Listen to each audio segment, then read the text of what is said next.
I have said shame is the engine that drives all addiction. Yes, probably the first pain the child experiences is hunger.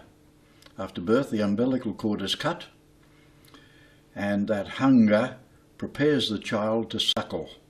The pleasure and joy of suckling, of hearing mother's heartbeat. And so, pain and pleasure is nature's guidance system.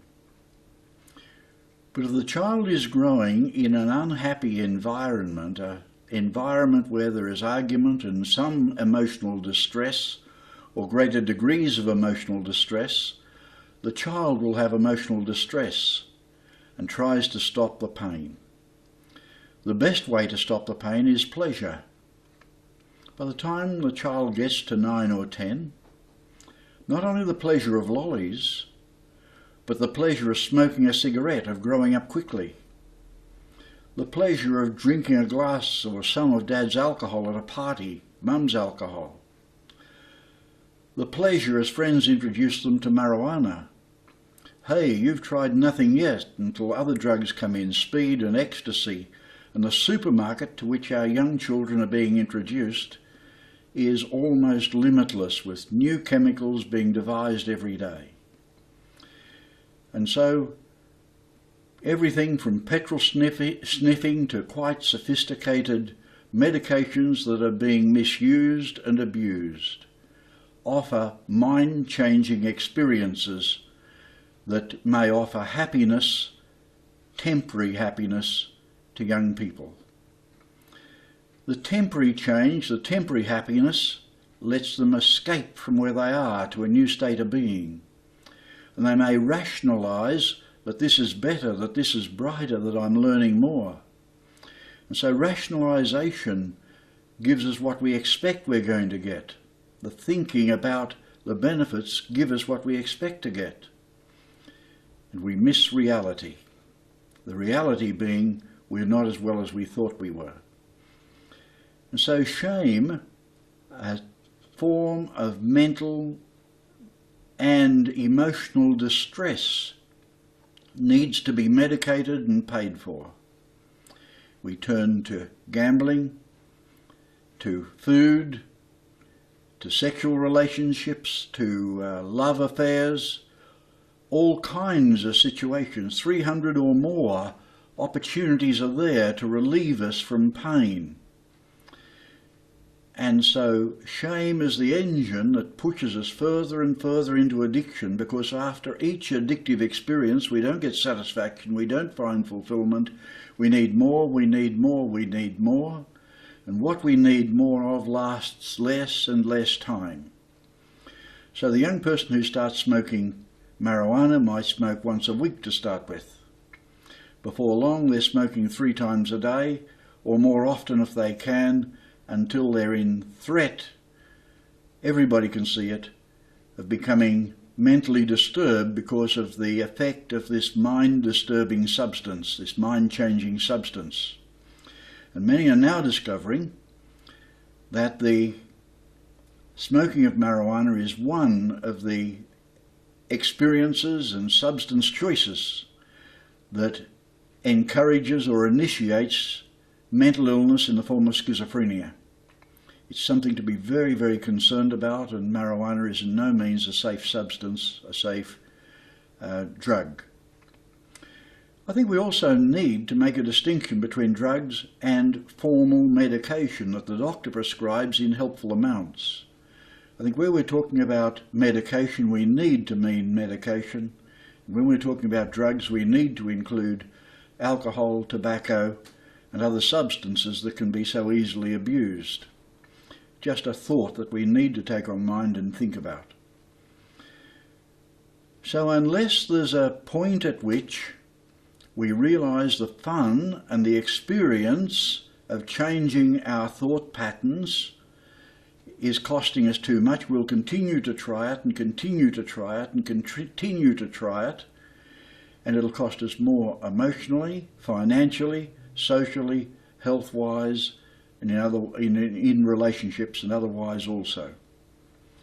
So when we begin to own the pain Pain is inevitable. The Buddha said pain is one of the basic experiences of life.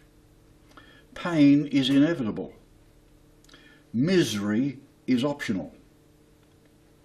But if the person's in deep shame, they haven't got energy to snap themselves out of the shame, the pain shame, and make misery optional.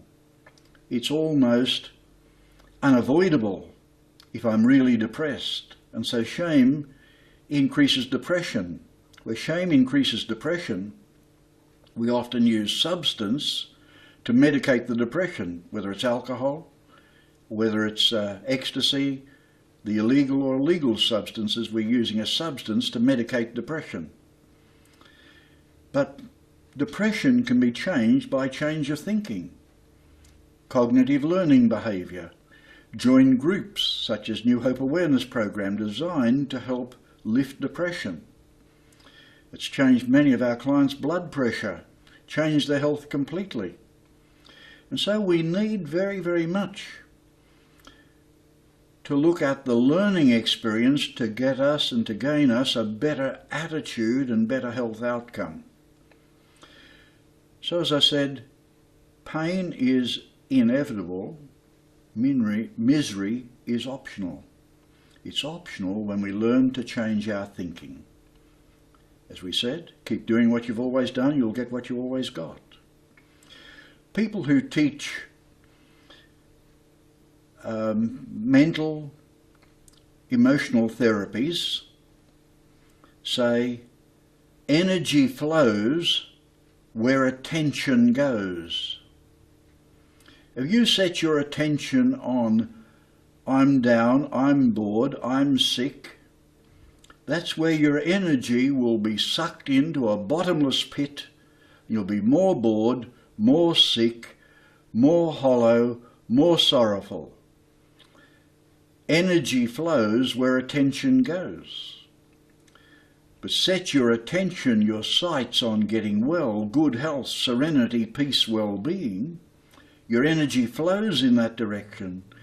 Give yourself more information about how the energy can be used as you build self-esteem, self-worth and dignity. Find happiness and wholeness and well-being. Let energy flow in that direction. Let thought energy, emotional energy, the energy from the food you eat, every aspect of your energetic self flow in that direction of health and well-being, and you'll be much better for it, less depressed, much happier. After all, depression and addiction are as if you'd been locked in the toilet of your home. All the rest of the home's closed up. And some practical joker's locked you in the toilet and says, yes, the home's yours, the whole of it's yours, the whole of life's yours, enjoy it. But left you locked in a toilet. By setting your aim and your goal on health and well-being and following practical steps that are outlined in our booklet, Understanding Addiction, the last page, page 20, by following those practical steps, you'll find that you're able to find new hope as you begin to discover that building a new life is like building a house. Lay the foundation. Then on that foundation you build a wall and another wall and another wall and dividing walls and windows and doors and roof structure. Finally the roof's on and it's weatherproof, and the old saying, you've built on the rock. The whole house is yours. Serenity and edification put together a better quality of life, a more modest life, a happier life, a better community around you.